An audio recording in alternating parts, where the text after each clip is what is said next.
જય જોહાર, જય આદિવાસી। હું ડાંગ જિલ્લા ભારત આદિવાસી સંવિધાન સેના માજી પ્રમુખ।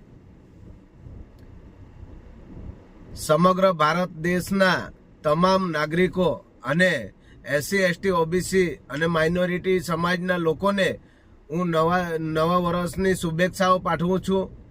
સાથે સાથે ઝારખંડના ખરસાવા ગામમાં જે ગોળીબાર થયેલા એમાં શહીદ થયેલા લોકો આશરે 30,000 કરતાં પણ આદિવાસી સમાજના લોકો જે મૃત્યુ પામ્યા છે એ લોકોને લાલ સલામ। હું આ વિડીયોના માધ્યમથી તમામ આદિવાસી સમાજના આગેવાનો, અગ્રણીઓ, બાળકો, વાલીઓ અને વડીલોને હું જણાવવા માંગુ છું કે આજનો દિવસ નવા વર્ષની ઉજવણી કરવા તો જરૂરી છે, પરંતુ આપણે આજના દિવસમાં ઝારખંડના અંદર ખરસાવા ગામમાં 30,000 કરતાં પણ આદિવાસી સમાજ પર ગોળીબારોથી હત્યા કરવામાં આવી હતી।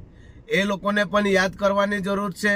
તો હવે પછીથી આપણે 2025 પૂર્ણ કરી અને આજે 2026માં એન્ટર થયા છે, ત્યારે સમગ્ર આદિવાસી સમાજના લોકોને હું 2 હાથ જોડીને વિનંતી કરવા માંગુ છું કે હવે પછીથી આપણે ઝારખંડના જે ખરસાવા ગામના જે ગોળીબારમાં શહીદ થયેલા છે એ લોકોને પણ આપણે દર જાન્યુઆરી પહેલી જાન્યુઆરીના દિવસે આપણે યાદ કરીશું।